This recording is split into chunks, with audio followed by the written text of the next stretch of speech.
आजही अक्षय शिंदे नावाच्या एका म्हणजे नराधमाने काय 4 वर्षाच्या मुलीवरती अत्याचार केला होता, त्याचाही एन्काउंटर झाला. तुम्हाला त्याबद्दल काय वाटतं?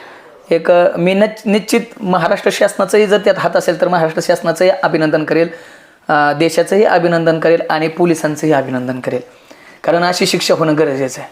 आणि इथून पुढे अशा तर घटना घडल्याच तर एन्काउंटर होणे गरजेचेच आहे का? मला वाटतं आज कोपर्डीचा विषय घ्या ना, कोपर्डीचं प्रकरण करून आज किती वर्ष झाले तरी अजून निकाल लागत नाही. मग माझं म्हणणं आहे, जर अशी शिक्षा होत असेल तर अशी घटना करणाऱ्याच्या अंगावरती काटा येईल की आपण हे करायला नको पाहिजे. कालची घटना आहे परत बदलापूर मधली, ते पण आहे.